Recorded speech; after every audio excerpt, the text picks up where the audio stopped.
two guys in particular, seniors.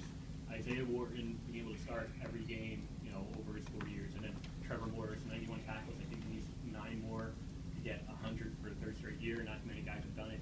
What about those two guys stand out in your mind? Oh, man, first of all, durability. They've both had nicks and bruises and bumps and all those things, but fortunately nothing that's ever set them out for any length of time. And tribute to them and their hard work and their preparation physically to be able to get through that process, and to Kenny Parker and the strength coaches and the staff downstairs for the hard work that they put into developing those guys and allowing them to physically get through a stretch like that. Isaiah's been an Iron Man. He's had a tremendous run, and so dependable, such a great leader. It's just been a lot of fun to be around him and Trevor.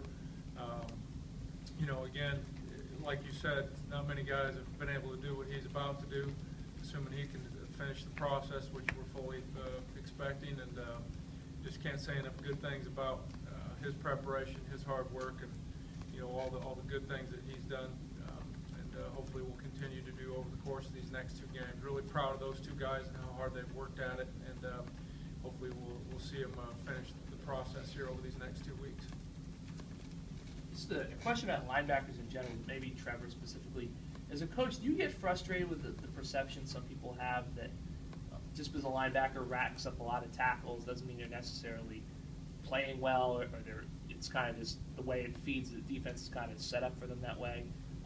Does that bother you? I mean, is that something you don't think is true about Trevor? Maybe doesn't get enough credit for what he does? Well, I think it depends on when, where, and how those tackles are being made.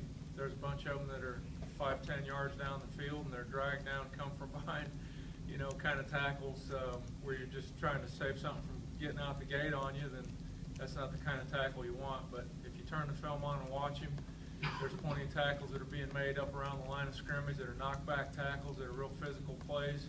And it's another thing. It's one thing to make the tackle, but it's another thing to understand how to get to the ball from the standpoint of a key sequence and understanding how to see a play, diagnose it, get yourself to the point of attack. So there's a lot that goes into that. But, his numbers speak for themselves. We'll just leave it at that. I think he's done great.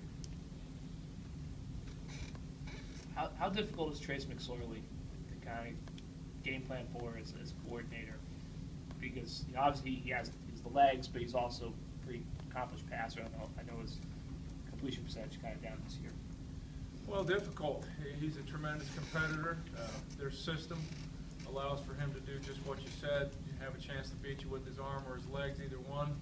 I think as a defense goes, you just have to try to decide what you want to take away, what you're trying to take away schematically, and understand that one thing won't take it all away. You just hope that how you plan for it and what you're trying to stop is that you do stop that. It happens to be that they got something else dialed up that hurt you, then you got to make an adjustment. But with their system offensively, all the different design quarterback runs and all the throws that come off of them, the RPOs and all the other throws that he makes too, he is a very, very accomplished player and hard to defend, and he's a great football player. I'm going to throw a curveball at you. You grew up in Iowa. Vivian Stringer, women's basketball coach, was at Iowa during the bulk of I guess your growing up. Right. I was wondering if you have any experiences following her just as a sports fan in general. Do you take anything from her just as a coach growing up and admire her today?